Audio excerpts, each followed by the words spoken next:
नमस्कार विद्यार्थी मंडळी, या व्हिडिओमध्ये आपण पोलीस भरती 2024 साठी काही महत्त्वाचे प्रश्न कव्हर करणार आहोत. मित्रांनो, सर्व प्रश्न अतिशय महत्त्वाचे आणि सिलेक्टेड आहेत. ठीक आहे, व्हिडिओ शेवटपर्यंत बघायचा आहे. व्हिडिओच्या शेवटी आपण सर्व प्रश्नांची रिव्हिजन ठेवलेली आहे, जी ह्या व्हिडिओवरची तुमची परीक्षा असणार आहे एक प्रकारची. ठीक आहे, व्हिडिओला सुरुवात करतोय बघा. या ठिकाणी पहिला प्रश्न आहे, भोपाळ गॅस दुर्घटना कोणत्या वायूशी संबंधित होती? बऱ्याच वेळेला हा प्रश्न विचारण्यात येतो पोलीस भरतीमध्ये. भोपाळ गॅस दुर्घटना ही कोणत्या वायूशी संबंधित होती? तर मित्रांनो, मिथाईल आयसोसायनेट, पर्याय क्रमांक ए, मिथाईल आयसोसायनेट या वायूशी संबंधित होती भोपाळ गॅस दुर्घटना. ठीक आहे, भोपाळ हे शहर कोणत्या राज्यामध्ये आहे मित्रांनो? तर भोपाळ हे शहर मध्य प्रदेश या राज्यामध्ये स्थित आहे. ठीक आहे, तर मित्रांनो काही 2-3 भरत्यांआधी मित्रांनो एक प्रश्न विचारण्यात आलेला होता याच्याशीच रिलेटेड. तर बघा, कंपनीचे नाव विचारण्यात आलेले होते. कोणत्या कंपनीमध्ये भोपाळ गॅस दुर्घटना घडली होती? तर युनियन कार्बाइड लिमिटेड. ठीक आहे, युनियन कार्बाइड लिमिटेड असं त्या कंपनीचं नाव आहे, ज्या कंपनीमध्ये भोपाळ गॅस दुर्घटना घडली होती. कधी? तर 1984ला. ठीक आहे, 1984ला ही भोपाळ गॅस दुर्घटना घडली होती युनियन कार्बाइड कंपनीमध्ये. ठीक आहे, भोपाळ या ठिकाणी मध्य प्रदेशमध्ये. ओके, गॅस कोणता होता? वायू मिथाईल आयसोसायनेट. शेवटी रिव्हिजन घ्यायची आहे मित्रांनो, ती पूर्ण पाहायची तुम्हाला. ठीक आहे, पुढील प्रश्न आहे, बलूत या प्रसिद्ध मराठी पुस्तकाचे लेखक कोण आहेत? मोस्ट रिपीटेड प्रश्न आहे. बलूत या मराठी पुस्तकाचे लेखक आहेत बघा, दया पवार. पर्याय क्रमांक बी, दया पवार या ठिकाणी योग्य उत्तर असणार आहे. ठीक आहे मित्रांनो, अण्णाभाऊ साठे यांचं एक पुस्तक नेहमी विचारलं जातं बघा, फकीरा. ठीक आहे, फकीरा ही कादंबरी अण्णाभाऊ साठे यांची आहे, जी वारंवार परीक्षेमध्ये रिपीट होत असते. बलूत याचे लेखक कोण आहेत? दया पवार. त्यानंतरचा प्रश्न आहे बघा, कोणत्या अधिवेशनामध्ये संपूर्ण स्वराज्याचा ठराव मंजूर करण्यात आला? कोणत्या? तर बघा, पर्याय क्रमांक ए, 1929 या वर्षीच्या लाहोर अधिवेशनामध्ये संपूर्ण स्वराज्याचा ठराव मंजूर करण्यात आलेला होता. ठीक आहे, 1929 लाहोर अधिवेशन. ठीक आहे, याचे अध्यक्ष कोण होते मित्रांनो? तर पंडित जवाहरलाल नेहरू हे या अधिवेशनाचे अध्यक्ष होते. ठीक आहे, तर मित्रांनो 1928चं जे काही कोलकाता अधिवेशन होतं याचे अध्यक्ष होते बघा पंडित जवाहरलाल नेहरू. 1931चं जे कराची अधिवेशन होतं याचे अध्यक्ष होते वल्लभभाई पटेल. 1920चं नागपूर अधिवेशन होतं याचे अध्यक्ष होते चक्रवर्ती विजय राघवाचार्य. ठीक आहे, तर आपलं मूळ उत्तर आहे 1929 लाहोर अधिवेशन. या अधिवेशनामध्ये संपूर्ण स्वराज्याचा ठराव मंजूर करण्यात आलेला होता. पुढील प्रश्न आहे, क्रिकेट विश्वचषक 2023चा मॅन ऑफ द टुर्नामेंट कोण ठरलेला आहे? 2023च्या भरतीमध्ये विजयी संघ, विजेता संघ न विचारता मित्रांनो त्यामधील अवॉर्ड विचारण्यात आलेले होते. ठीक आहे, तर या ठिकाणी त्या दृष्टिकोनातून बघा, क्रिकेट विश्वचषक 2023चा मॅन ऑफ द टुर्नामेंट कोण बनला होता? आपला भारताचा विराट कोहली. ठीक आहे, मॅन ऑफ द टुर्नामेंट किंवा मॅन ऑफ द सिरीज किंवा मालिकावीर. ठीक आहे, तर विराट कोहली बनलेला होता. जरी भारत विजयी झाला नसला तरी man of the tournament Virat Kohli बनला होता. आणि मॅन ऑफ द मॅच विचारलं फायनलला तर ट्रॅव्हिस हेड हा ऑस्ट्रेलियाचा फलंदाज हा बनलेला होता, ट्रॅव्हिस हेड. ओके, तर मित्रांनो आपल्या भारताचा कर्णधार कोण होता वर्ल्ड कपमध्ये? रोहित शर्मा होता. ठीक आहे, तर मित्रांनो याच्याशी रिलेटेड कोणते बघा IPLवर असेच प्रश्न विचारले जाऊ शकतात. पर्पल कॅप, त्यानंतर ऑरेंज कॅप कोणाकडे होती? त्यानंतर बघा आता जो काही T20 वर्ल्ड कप होणार आहे त्यामध्ये सेम प्रश्न विचारले जाऊ शकतात. तर ते जेव्हा होतील ते आपण योग्य पद्धतीने प्रिपेअर करून घ्यायचे. ठीक आहे, आपलं मूळ उत्तर आहे man of the tournament cricket विश्वचषक विराट कोहली. त्यानंतरचा प्रश्न आहे बघा, घटनेच्या कोणत्या तरतुदीनुसार सर्वोच्च न्यायालयाने दिलेले निर्णय हे देशातील सर्व न्यायालयांवर बंधनकारक असतात? कोणत्या कलमानुसार? तर बघा, पर्याय क्रमांक ए, अनुच्छेद 141 किंवा कलम 141 नुसार सर्वोच्च न्यायालयाने दिलेले निर्णय हे देशातील सर्व न्यायालयांवर बंधनकारक असतात. त्यानंतरचा प्रश्न आहे, RTI नुसार एखाद्या व्यक्तीच्या जीविताशी व स्वातंत्र्याशी संबंधित माहिती जनमाहिती अधिकाऱ्याने किती तासात देणे बंधनकारक आहे किंवा असते?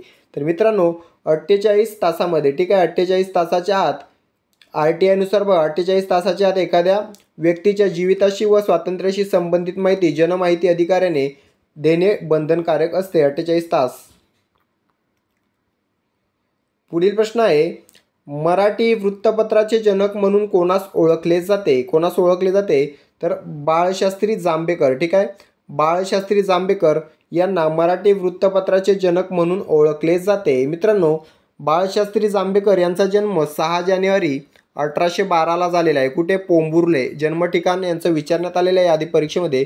पोंभुर्लेमध्ये झालेला आहे 6 जानेवारी 1812ला, ठीक आहे.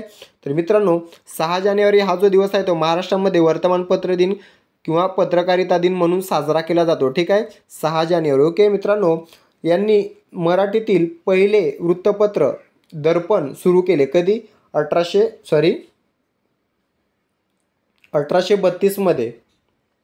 1832 मध्ये यांनी बघा मराठीतील पहिले वृत्तपत्र दर्पण हे सुरू केलेले आहे, ठीक आहे. त्यानंतर बघा मित्रांनो, दिग्दर्शन हे जे मराठीतील पहिले मासिक आहे ते देखील यांनी 1840 मध्ये सुरू केले होते, ठीक आहे. दिग्दर्शन नावाचे पहिले मराठी मासिक 1840 मध्ये बाळशास्त्री जांभेकर यांनी सुरू केले होते, ठीक आहे. म्हणून यांना मराठी वृत्तपत्राचे जनक म्हणून ओळखले जाते. मित्रांनो, विष्णूशास्त्री चिपळूणकर, कृष्णशास्त्री चिपळूणकर आणि आत्माराम पांडुरंग या तिघांना काय म्हटले जाते मला कमेंट करून सांगायचं आहे, ठीक आहे. पटापट कमेंट करायचे आहेत. त्यानंतरचा प्रश्न आहे बघा, संगणकाशी निगडित USB चे दीर्घरूप काय आहे? बऱ्याच वेळेला हा प्रश्न विचारला जातो. USB चा फुल फॉर्म काय आहे मित्रांनो तर युनिव्हर्सल सिरियल बस. पर्याय क्रमांक सी, युनिव्हर्सल सिरियल बस म्हणजेच काय तर USB. त्यानंतरचा प्रश्न आहे बघा, चंपारण्यामधील शेतकऱ्यांचा लढा कशाशी संबंधित होता किंवा कोणत्या उत्पादनाशी किंवा कोणत्या शेतीशी संबंधित होता तर नीळ, ठीक आहे. नीळ उत्पादनाशी संबंधित हा लढा होता. पर्याय क्रमांक डी हे योग्य उत्तर असणार आहे मित्रांनो. चंपारण्य सत्याग्रह कोणत्या वर्षी झाला विचारला जाऊ शकतो प्रश्न तर 1917ला झालेला आहे, ठीक आहे. 1915ला बघा गांधीजी साऊथ आफ्रिकेवरून परत आले भारतामध्ये आणि त्यानंतर त्यांनी केलेला पहिला सत्याग्रह कोणता तर चंपारण्य सत्याग्रह, ठीक आहे. हा लक्षात ठेवायचा. 1917ला हा सत्याग्रह केलेला आहे मित्रांनो. चंपारण्य हे ठिकाण बिहारमध्ये आहे, ठीक आहे. बिहार या राज्यामध्ये आहे. त्यानंतरचा प्रश्न आहे, महिला T20 क्रिकेट वर्ल्ड कप 2023 कोणी जिंकलेला आहे? महिला T20 क्रिकेट वर्ल्ड कप 2023 कोणी जिंकलेला आहे तर ऑस्ट्रेलिया या संघाने जिंकलेला आहे, ठीक आहे. पुरुषांचा एक दिवसीय देखील ऑस्ट्रेलियाने जिंकलेला आहे 2023 आणि महिलांचा T20 देखील ऑस्ट्रेलियाने जिंकलेला आहे, ठीक आहे. या ठिकाणी बघा T20 वर्ल्ड कप जो काही कुठे आयोजित करण्यात आलेला होता तर साऊथ आफ्रिका या देशामध्ये करण्यात आलेला होता आणि फायनल ऑस्ट्रेलिया आणि साऊथ आफ्रिकामध्येच झाली होती, ज्यामध्ये साऊथ आफ्रिकेच्या महिला क्रिकेट टीमला ऑस्ट्रेलियाच्या महिला क्रिकेट टीमने हरून महिला T20 क्रिकेट वर्ल्ड कप 2023 जिंकलेला आहे, ठीक आहे मित्रांनो. तर भारताचं जर बघा आशिया कप विचारला, आशिया कप 2023 हा भारताने जिंकलेला आहे, ठीक आहे. त्यानंतर प्रश्न आहे बघा, भारत सरकारचा सर्वोच्च विधी अधिकारी खालीलपैकी कोण असतो? सर्वोच्च विधी अधिकारी किंवा कायदा अधिकारी कोण असतो तर महान्यायवादी. पर्याय क्रमांक सी, महान्यायवादी हा भारत सरकारचा सर्वोच्च विधी अधिकारी किंवा कायदा अधिकारी असतो. महान्यायवादीशी संबंधित कलम कोणते विचारले तर बघा कलम 76 यामध्ये महान्यायवादीबद्दल तरतूद केलेली आढळून येते. कलम 76, ठीक आहे. आता सध्या कोण आहेत भारताचे महान्यायवादी तर R व्यंकटरमणी हे सध्या भारताचे महान्यायवादी आहेत, ठीक आहे. तर भारताचे सरन्यायाधीश कोण आहेत? DY चंद्रचूड. या ठिकाणी महाधिवक्ता कोण आहेत महाराष्ट्राचे तर बिरेंद्र सराफ, ठीक आहे. पुढील प्रश्न आहे बघा, केंद्र व राज्य लोकसेवा आयोगाची स्थापना कोणत्या कलमांद्वारे होते? कोणत्या कलमाद्वारे होते? कलम 315, ठीक आहे. कलम 315 नुसार केंद्र लोकसेवा आयोग किंवा राज्य लोकसेवा आयोगाची स्थापना केली जाते. कलम 315 नुसार, ठीक आहे. या ठिकाणी बघा कलम 356 आहे तर या कलमान्वये बघा एखाद्या राज्यामध्ये राष्ट्रपती राजवट लावली जाते. बऱ्याच वेळेला विचारलं जातं कलम 356 हे राष्ट्रपती राजवटी संबंधित कलम आहे, ठीक आहे. कलम 325 या ठिकाणी बघा कोणतीही व्यक्ती धर्म, वंश, जात किंवा लिंग यावरून मतदार यादीत समाविष्ट होण्यास अपात्र असणार नाही असं कलम 325 सांगतं. ठीक आहे, आपलं मूळ उत्तर आहे कलम 315 नुसार केंद्र व राज्य लोकसेवा आयोगाची स्थापना केली जाते.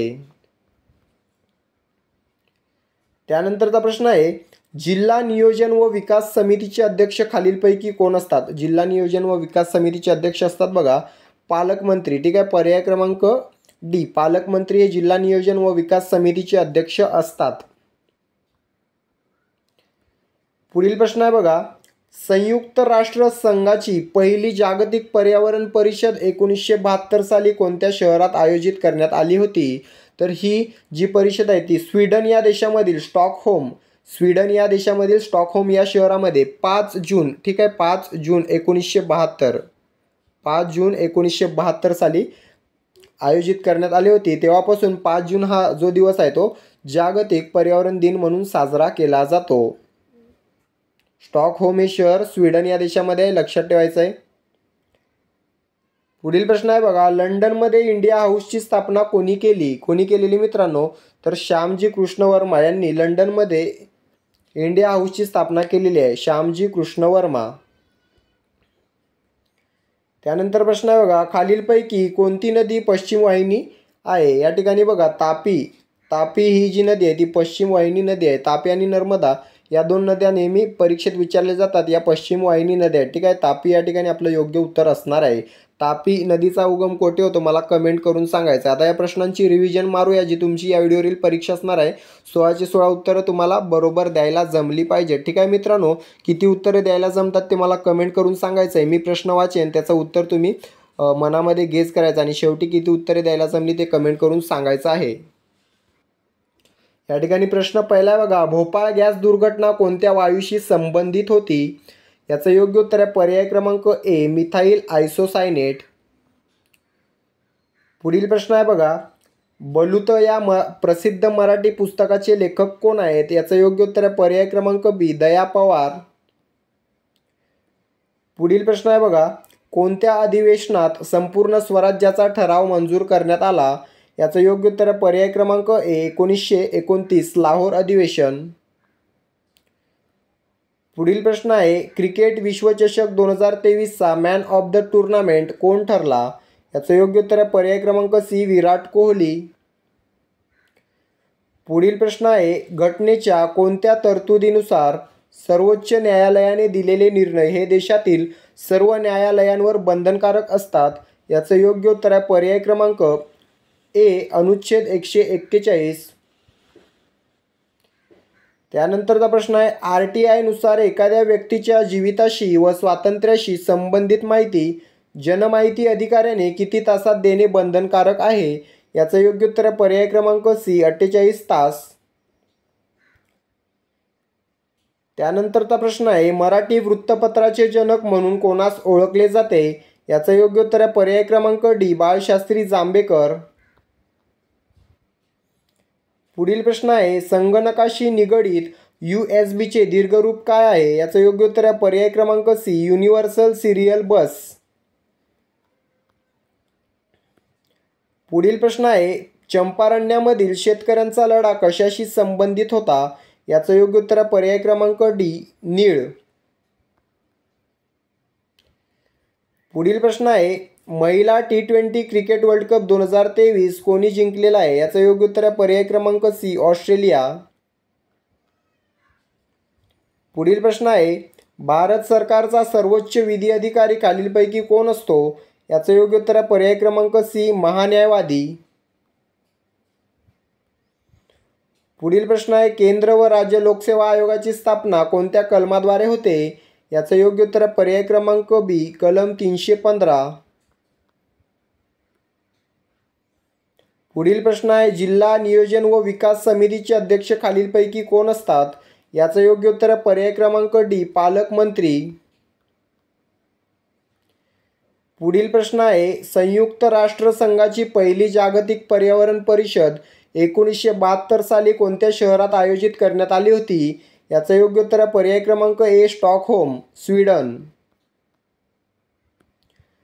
पुढील प्रश्न आहे लंडनमध्ये इंडिया हाऊसची स्थापना कोणी केली? याचं योग्य उत्तर आहे पर्याय क्रमांक बी श्यामजी कृष्ण वर्मा. पुढील प्रश्न आहे, खालीलपैकी कोणती नदी पश्चिम वाहिनी आहे?